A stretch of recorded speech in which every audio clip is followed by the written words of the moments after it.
Hey everybody, welcome back to Backlog Banter. I'm your boy Abram, joined as always by Mr. Tucker Hazel, and we're here today because Jeff Keighley has just unveiled the 6 nominees for Game of the Year, and we are going to do, as we did last year, a little series talking about all 6 of them, breaking down the games, their chances at winning the various categories they've been nominated for, and really talking about who's going to get that coveted Game of the Year prize. And we're starting today with, in some people's mind, an unlikely, and in other people's mind, ineligible nominee. Yeah. And that is the Elden Ring expansion from Software, Shadow of the Erdtree. And this is going to be a little bit of a different conversation than the other videos in this series, in that neither of us have played Shadow of the Erdtree. Neither of us are really intending on playing Shadow of the Erdtree. Neither of us finished Elden Ring, to be clear. Finished Elden Ring. There is, for longtime fans of the channel, an ideological difference between Mr. Tucker Hazel and myself, in that Tucker's not a DLC player on principle. Yes. And I play, I wouldn't say I play a lot of DLC, it's not my fucking, it's not my DNA, but I play DLC, I guess. Yeah. So really what this conversation is going to be, and I think it's kind of the main intriguing discourse coming out of the TJ nominations, the notion of the entire night, I would say. 100%. Yeah. The notion of having an expansion be eligible for Game of the Year, and in some and in some people's mind, be a front runner to win the award. So Tucker, I want to turn this over to you to start with, but I want to start at a high level so we can establish in a more sort of precise way what I began with, which is your I'll just say aversion. How about aversion to playing DLC? Do you want me to explain that? Yeah, just so dig into my own psyche, psychoanalyze myself?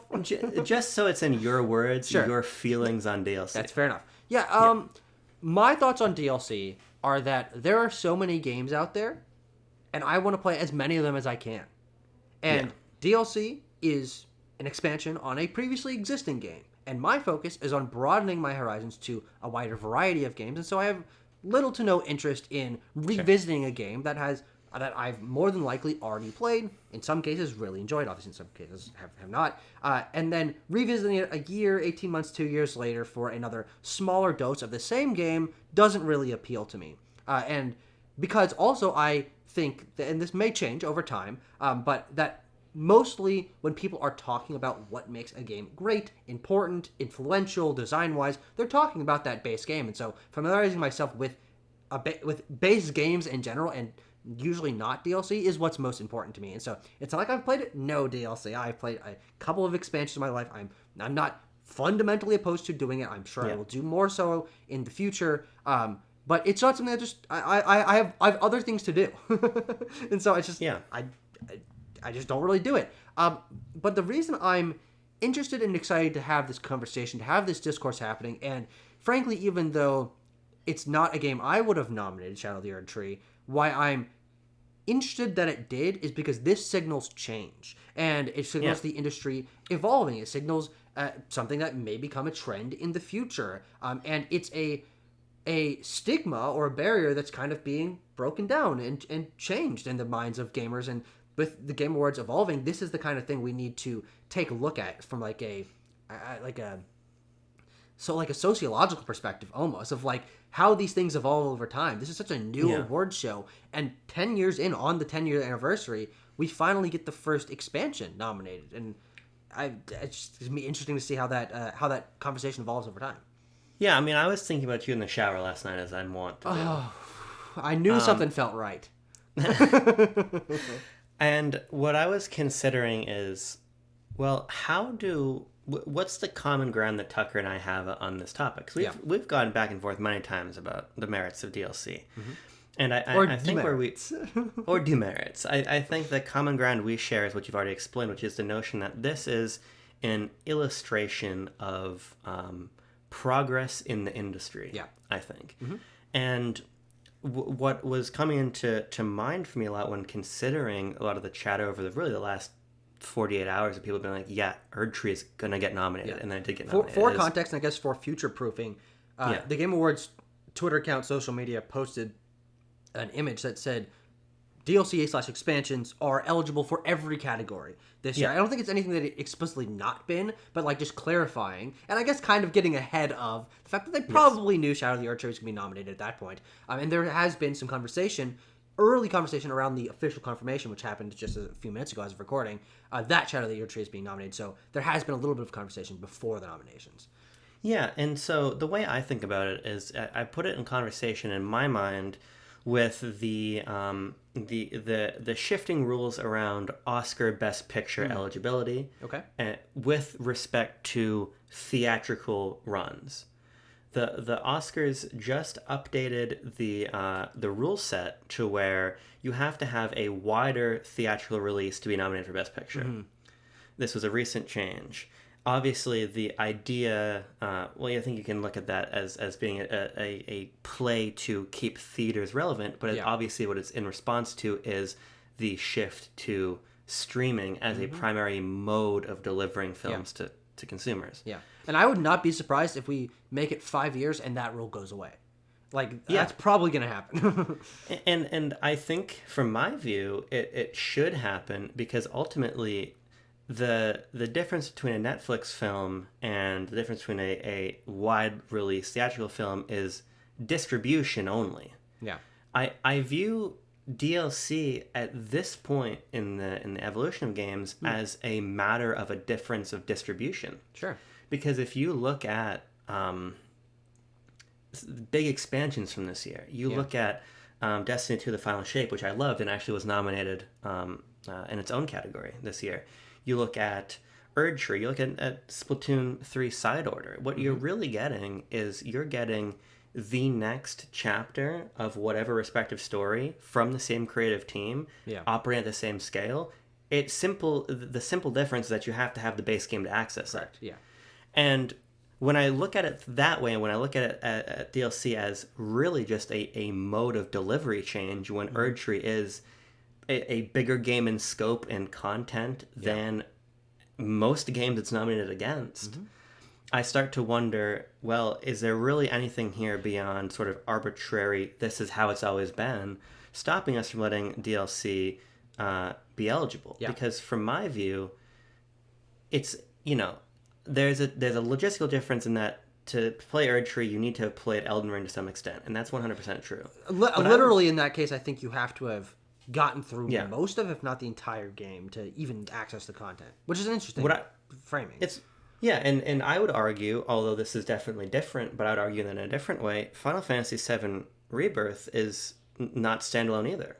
The idea of playing Rebirth and getting anything out of its narrative, or being in any way attuned to how that gameplay works without having played Rebirth, to me is impossible. I think that we get so hung up on a certain picture of what a Game of the Year nominee has to be that we forget that there's a lot more parallels between a big expansion and a full release game than we let on. I would even argue that I gotta be careful here, because Tears of the Kingdom is not DLC. Yeah. But 100%. But Tears of the Kingdom is a very iterative sequel, as is Spider-Man 2, as is God of War Ragnarok. Innovation has never been a prerequisite for nomination. Yeah. And so when you look at quality, when you look at the teams making these expansions, to me it's evident. This is a difference in delivery of content. It's not a difference in quality of content or importance of content. Yeah, I completely agree. And I'm going to say something that, to me, 8 months ago would have been like aggressively annoying, like aggressively what I didn't agree with. And that's going to be that I'm excited that this is happening.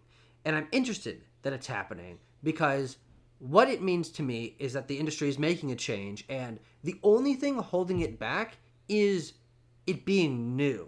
Is it being something that people are traditionally uncomfortable with because it hasn't happened in the past? And I think that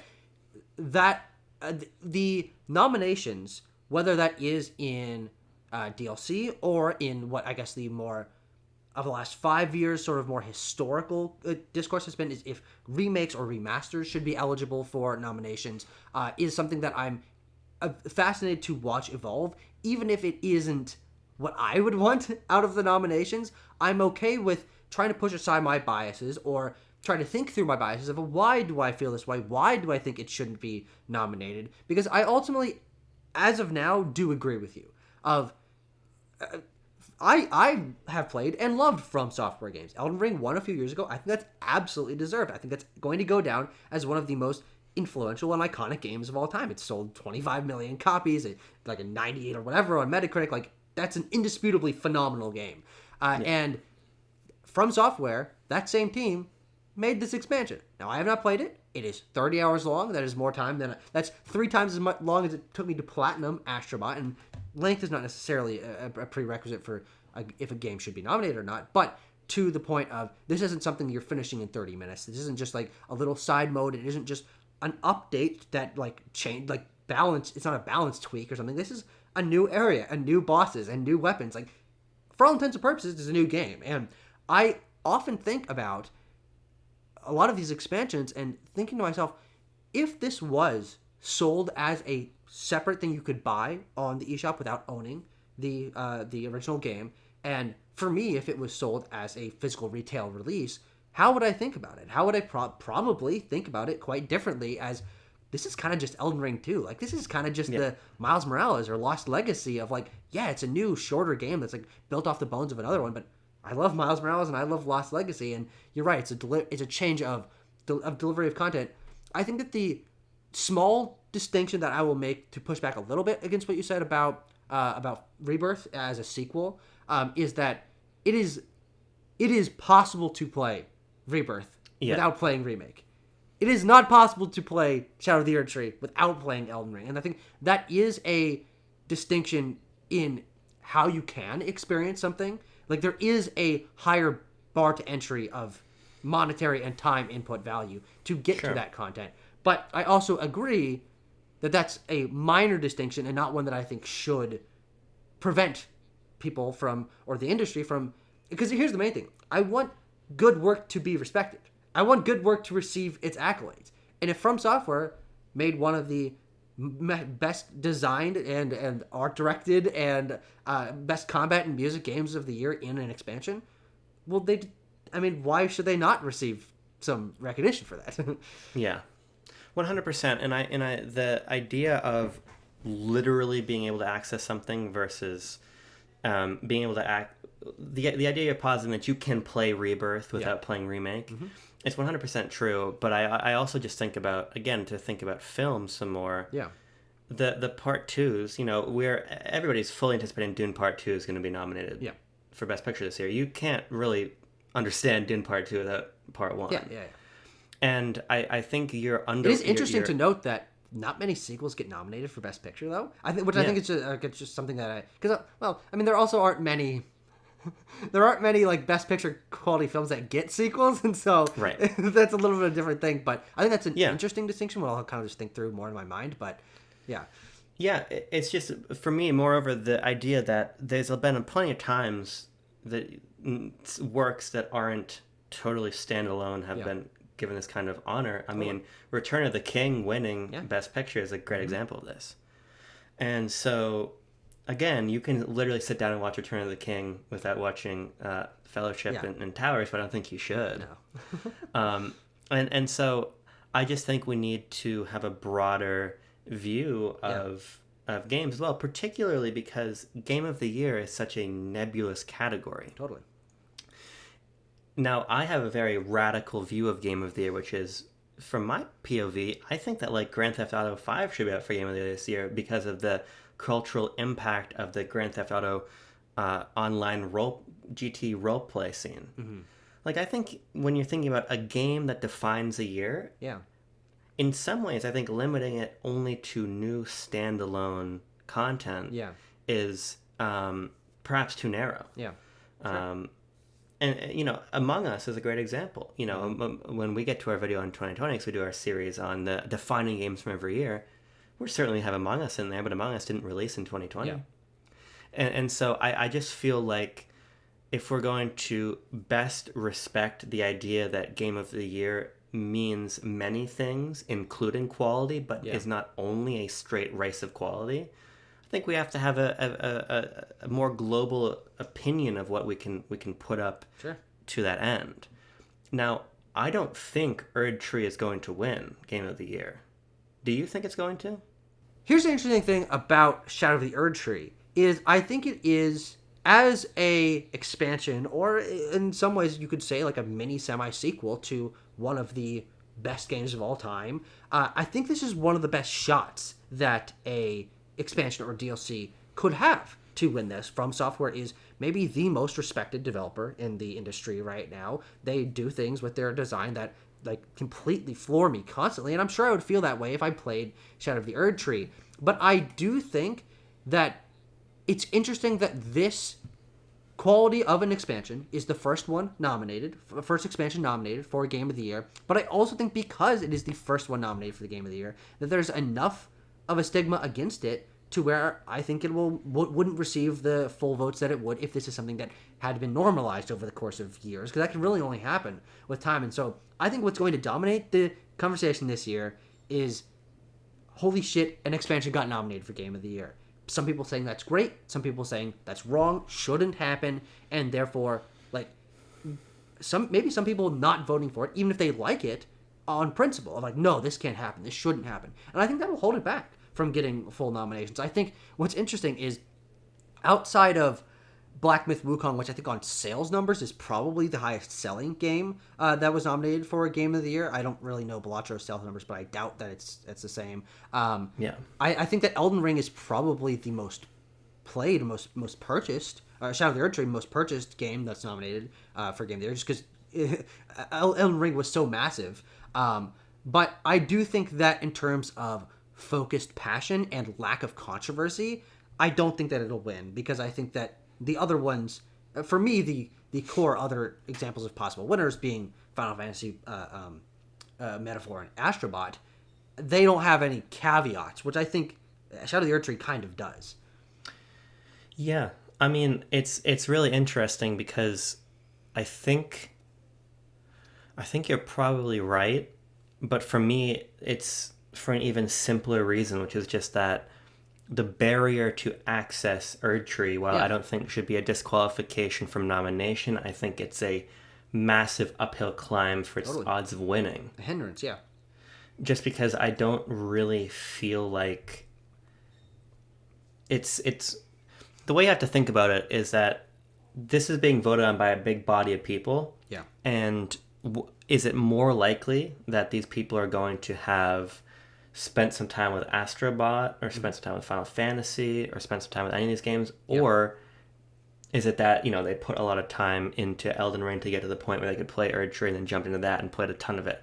I just think that barrier is a challenge in it winning. Totally. And I don't think that people based off of simply having played a lot of Elden Ring, the base game, would make the leap to say, okay, because I love this, that's got to be the winner. I agree, and I think there's also a continuation of that is also another hindrance to Erdtree winning, is people. I think there would be a lot of people who are like, well, Elden Ring already got the win. I love Elden Ring. It already won. I want to give it something new, which I think is an interesting, balance between nominations, winning, voting, sequels, all this stuff. There is, and I think very deservedly so, a draw towards I would like to vote, and I would like to see something that is very fresh win Game of the Year. And what's interesting is that I think that the only ones that really do that, in my mind, are Balatro and Metaphor. I think that those are the only, out of the 6 nominees, those are the freshest on a design and identity level games, and I guess Wukong as well. But I do think that because Elden Ring won, Elden Ring winning is probably what got Shadow of the Erdtree nominated. But I think Elden Ring winning is what going to stop Shadow of the Erdtree from winning. It's a good point, because I think that point also was a factor in Tears of the Kingdom not winning. Yeah, I agree, 100%. 100%. Breath of the Wild already won, so okay, I'm going to give my vote to Baldur's Gate. I would imagine that is something that went through a lot of voters' heads, and so I agree with you. It's interesting because in my view, I think that Wukong has the worst chances of winning. Yeah, I think that Metaphor has the next worst, and then I'd probably say Erdtree from there. Sure. So yeah, I don't see it happening. I think just the importance is that it did. Yeah. 100%. And I think that a more shrewd expansion that you can play without having played the base game would have a better chance. Yeah. If Erdtree had come out a little bit later, then I think it also would have had a better chance. Yeah, interesting. I mean, Elden Ring is not that old. Elden Ring's 2 years old. Yeah. So, yeah, I don't see it happening. And I'm happy that it got nominated, though. That's sort of like the dynamic in my mind. And it does sort of raise the question for me, what other expansions historically could have won. Yeah. You know, I think you can put a lot of CD Projekt, Hmm. like CD Projekt stuff certainly would have been in contention, like some of those really big Witcher 3 expansions. People were thinking Phantom Liberty might get nominated last year because it was nominated for a number of things outside of, you know, like ongoing game or whatever, which is usually where expansions... I mean, I'd actually have to really do research. I think that Phantom Liberty might have been the first example of, like, being nominated for, like, writing or whatever of an expansion. Yeah. I think so. We're seeing these barriers be broken down in real time. And to your point of you being happy that Erdtree is nominated for Game of the Year, I would say I'm not happy because on a very subjective level, it's like, well, I would rather have seen... I mean, I would rather have seen like 20 games get in just because I do hold the bias of I would like to see much more fresher things and also a wider variety of things get nominated for Game of the Year. But I am excited that it was nominated. I'm not happy, but I'm excited because I'm interested to see how this will change things going forward. And also just because I'm the kind of fucking sicko that's like thinking about the future in real time, and I'm like, oh boy, I can't wait till I'm fucking 65 and I'm thinking back to this was the first, like we see like historical like milestone movies being nominated for Best Picture. Like Parasite is the first movie to win Best Picture, or like the first female director getting nominated for Best Director at the Oscars. Like there are these milestone turning point pieces of art, and Erdtree kind of is that in the expansion and changing of the expectations, which I think is really exciting. Yeah, and I guess so that's sort of the interesting point to talk about on our sort of way out of the conversation. Yeah. For me, I don't have any real affinity for, frankly, most of the games that are nominated for Game of the Year, even though I've played a lot of them. So in my view, I would have... You played 2 of them. Have I only played 2 of the 6? Astrobot and a little bit of Final Fantasy. You haven't played Wukong. You haven't played Metaphor. You haven't played Erdtree. And what's the last one? How are we forgetting this? This just happened. Yeah, I guess they didn't nominate Monkey Ball, did they? They didn't nominate Monkey Ball. What the fuck is the last one? I feel like I'm going crazy. I think he said them all. No. Hold on. I have played 2 of them, and I haven't played Metaphor, Wukong, Erdtree, or Balatro. Yeah, that's all 6. Oh, okay. Being Astro and Final Fantasy. But for me, I'm just curious, because just throw out a game you would put above Erdtree. What's the biggest snub for Game of the Year for you? For me, it's Monkey Ball. For you, what is it? Okay, well, hold on. Are we going for I was expecting this to be nominated? No, just for you personally. I'm trying. It's a thought experiment. Fucking Lorelei and Laser Eyes, but like I never had. Perfect. No, that's fine. That's great. That's actually a good example because Lorelei and Laser Eyes is a very innovative puzzle game. Yeah, totally. But if I were to look at Lorelei and Erdtree, 2 games I've not played, so I'm looking at them from a distance, and I say, well, Lorelei comes from Samoga, who is an amazing team. The art direction of Lorelei is phenomenal. The depth of the puzzles, from what you've been telling me about, are really second to none. Mm-hmm. It's up there with the all-time iconic puzzle games, up there with your Mists or whatever. Yeah. And then you have Erdtree, which is kicking in a much larger door of expansions for Game of the Year. Yeah, good point. I think that's really valuable, and putting myself 100%. Yeah. Putting myself in your shoes, which I'm scared to do, but I'm willing to for the sake of the thought experiment. From my mind, I would be like, damn, Tucker's got to be hyped that this kind of door is being kicked in of expansions. Sure. And as I said, I was excited, yeah. And do you feel like this is going to like prompt you to change your POV on DLC at all and playing these expansions? Yeah, probably. Yeah. I don't necessarily know if it means that I will be visiting Shadow of the Erdtree at any point in the near future, specifically because it to your point, hasn't been that long since Elden Ring came out. I played 30 hours of that game. It got too fucking hard for me, and I put it down. But when I eventually replay Elden Ring because it's a game I did finish. It's a game I loved, and it's a game I'd like to see to completion, especially because it's an important game as it is. I think it does mean that I will then be more likely to play Shadow of the Erdtree because it's like, well, okay, so I just played Elden Ring, and Shadow of the Erdtree is a nominee for Game of the Year, and I'm the kind of sick bastard who wants to watch all the fucking Best Picture nominees and play all the Game of the Year nominees, and so yeah, because this happened, I will probably play Shadow of the Erdtree in the future, and because this happened, I think I'm more likely to give more DLC a try. I don't have a particularly deep historical experience with these kinds of expansions, but I have to break down those barriers eventually because I think I am a hypocrite. I don't want to be a hypocrite though, and I see other people like setting up these barriers in their mind, like, oh, this can't happen, this shouldn't happen, and especially for me with remakes and things, I look at other people and I'm like, what's fucking wrong with you? Like you're denouncing the quality of these games that are like built from the ground up new. It's like, well, hold the fucking phone. I'm doing the exact same thing for DLC, and so it's definitely something that over time I will work and challenge myself to remove that bias as much as I can. Yeah. And so I think it's important to recognize it, but it's also important to work towards making that not the case, especially as the industry shifts and evolves over time. You were mentioning ongoing games, older games that have been sort of brought back up. We've talked about remakes. We've talked about expansions. The current state of the modern games industry is more complex now than ever has been, of different sources and types of games that are of different levels of quality, but there's quality in all of these areas. And I think that especially the Game Awards, as what is currently the defining award show of the industry, it should reflect the breadth and variety of the industry and the current state of the industry. And so, this is happening. I think it's a good thing that it's happening. It doesn't mean that I will play Shadow of the Erdtree before the fucking Game Awards happens, but it's fucking interesting. And that's really what matters to me at the end of the day. Yeah, and it's also like, I think about Balatro's nomination, which I really didn't think was going to happen. You were totally right about that. I was fully confident in that. Yeah, you were totally right about it. In some ways, is it not weirder? I'm just saying that as like a point of comparison. Yeah. Is it not weirder that a one-man game is able to outflank all of these much bigger productions that, in some ways, like a game like Helldivers, which I really thought was going to get nominated and was totally wrong about.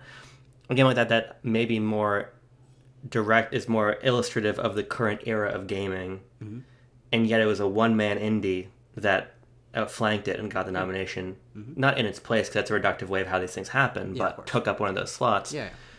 To me, that's as it's as odd as an expansion being nominated. Yeah, and we will talk about that when we get to the Balacho video. Yeah, I'm excited. And so that's why Jesus Christ. That's why I always just have this very open-minded take about what can be Game of the Year, and I think it's also invited by the category. The notion of Game of the Year is different from the notion of Best Picture. Best Picture is very clear. What is the best picture, right? That's not really. And like Game of the Year is like a short. Is Dragon Age Inquisition the Green Book of TGA? Ooh. Yeah. It's a fun prompt. I'm going to send that in the Discord after this. Yeah. So I just feel like, I mean, for me, my Game of the Year this year is Super Monkey Ball Deluxe. I think I first played that game when I was like 7. Yeah. You know? Because when I look at my own Game of the Year, it's all the games I played this year of all the time. What is the experience from my 2024 that was the most resonant for whatever reason? And that's how we do our video at the end of the year when we rank our favorite games. Yeah, and I'm not saying that fucking Monkey Ball Deluxe should be up for Game of the Year. What I'm saying is that Monkey Ball Banana Rumble should have been up for Game of the Year. Sure.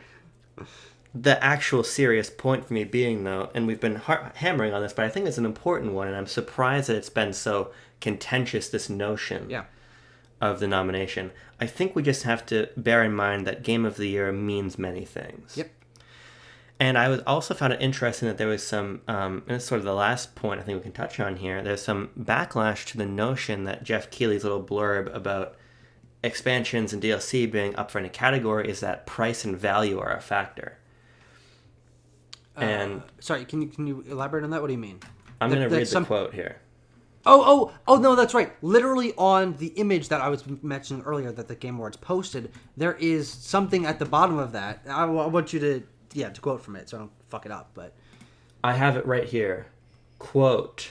I said that before I had the category. I forgot that Jeff was going to tweet 9 million times all the categories. Yeah. So I have to scroll. Hold on, I shouldn't have said that. Something important happened relevant to the Game Awards social media accounts. God, he tweets so much off this fucking account. Where is it? He's tweeting about Assassin's Creed. Fuck. This was what? This was 2 days ago? Did he tweet it from his account? I'm sure he did, but I'm sure he's also tweeted all these other same things. Yeah, no, but I'm looking at the Game Awards official account. November 17th was yesterday. Nominees tomorrow. Nominees Monday. Drake's Fortune. Shigeru Miyamoto's birthday. Lots of important things. 13 years ago today, Connect Disneyland Adventures first Keep launched. going. Hey, I just bought that. In 1 month, what do you think will be nominated? Fallout 76. What? Stellar Blade will come to PC. Battlefield. Because the Game Awards social media is also just a news feed. Yeah, which I think is really interesting. The quote. That's like the Academy was retweeting Deadline articles. I'm gonna have to paraphrase. I can't find it. It said, someone must have written a news story about it. Expansions at the Game Awards. Yeah, I was just about to type in this similar thing. 2025. No. Okay. Well, 2024, but I guess it is. Here we go. Found it. No, I didn't. Where's the quote? Is anyone gonna do a fucking due diligence here? Here we go. Link to this? No. I mean, did I imagine this quote? No, I remember seeing it. Official. Okay, hold on. It's on the official FAQ. That's not helpful either. Okay, first spotted by Polygon. Okay. Yeah, I found it on the Polygon article. Yeah, there. Factors such as newness of the content and its price/value should be taken into consideration. Actually, I'm just gonna read the whole thing just for context. Yeah. The Game Awards aims to recognize the best creative and technical work each year, irrespective of the format of that content's release. Expansion packs, new game seasons, DLCs, and remakes and remasters are all eligible in all categories if the jury deems the new creative and technical work to be worthy of a nomination. Factors such as the newness of the content and its price/value should be taken into consideration. I think this is true. Mm-hmm. And I've seen people saying this was not, you should never evaluate things by this metric. But I think that if you're going to open the door to DLC and expansions, you have to. Yeah. Because if they had fucking Diddy Kong to Super Rush, like that's an update. That's new content to a game. Well, here's a good example. One of my top 10 games of the year this year is the Delta Arena mode in Halo Infinite. Yeah. There's clearly a difference there between that and Erdtree, even though this is obviously of a much higher quality than Erdtree. Correct. So I don't hate that distinction, and it's also evident that like Astrobot's nomination is proof that like this isn't some fucking like $1 per 1 hour of gameplay is your ticket into the top 6. Because Astrobot you can beat in like 15 minutes. Yeah. So I don't know. I what do you make of that distinction? Do you think it's an important distinction? Well, I think it's just I think it's interesting that they typed it out because that's what made a cause for conversation, which I think is important to have. But I also think that it's kind of inherently true because I think what people need to consider with all of this is that this is a reflection of a consensus of voting. This is not one person just pulling these things out of a hat and their perspective on price or length or expansion or not expansion is what informs this. This is the consensus of the voting body that nominated these games and chose them to be nominated.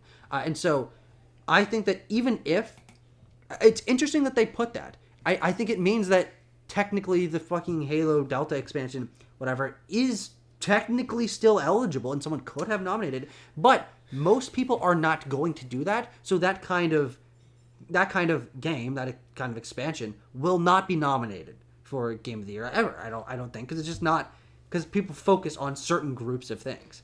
Well, the intriguing thing also is that on a pure numerical level, the Delta Arena expansion has a much higher, an infinitely higher amount of value than the Erdtree expansion because it's free. Mm-hmm. It has a cost of $0. Oh, sure. Yeah. So it's infinitely more, it's an infinitely greater value. But no, you're totally right. I mean, I think that what people have to remember is that they're just explicitly saying what is also doubtlessly the case for any nominee. Yeah, right. Totally. Part of the quality of a game is the value that it provides you. Mm-hmm. And I think that that's fine and makes sense. Yeah. And that balance is different for every person. You can highly value, as I have and as you have, many games this year that are 3, 4, 5 hours long, but are such finely crafted experiences that the quality per square hour is so high that it outweighs the fact that it is a short experience. It just depends on your internal balance. I would pay an extra $20 for a version of Metaphor that took 15 hours to beat. Buddy? I'd pay double. and so like I just feel like actually, people, I paid none, so I'd pay something. I think people are scrutinizing this language because they have an agenda against the notion of an expansion being nominated. Yep. Mm-hmm. And I just simply, where I sort of land on this through all of our waffling, is that it's a difference in the mode of content delivery. Yeah. Nobody would take an issue with an iterative sequel to Elden Ring being nominated for Game of the Year. Yeah, exactly. Indeed, if Erdtree launched as a standalone product, it would be considered a foregone conclusion that it was, in fact, a front runner for the award from the day it was released. Yeah. So I think it's... And if it hadn't required the fact that you have to play X amount of hours and find a fucking item to access it, I would have bought that game day one and played it. Yeah, and so there's caveats on why this version of Erdtree for me I don't think is a front runner on a global level, but I think that nonetheless we are having a knee-jerk reaction to what has been a well-established trend in AAA game design for a long time at this point. Yeah. Mm-hmm. And the idea of celebrating expansions not only because they're of great quality, but because in some ways they represent a really good way forward in a time when game production is so unsustainably expensive. I think it's really great that you can have a sort of critical acclaim and awards backing for a big expansion like this. I think that's actually quite important. Yep. And when Elden Ring Complete Edition with Erdtree releases on discs probably next year, that's another great source of revenue for FromSoft, and there's no real reason why that shouldn't be celebrated. I just think that you have to square the ever-changing parameters for Game of the Year with the context of the industry in that year itself. So I think it's a really cool nomination. I think that if you played a lot of this instead of like, I don't know, like Endless Ocean, you're kind of lame. But, I to each their own, I suppose.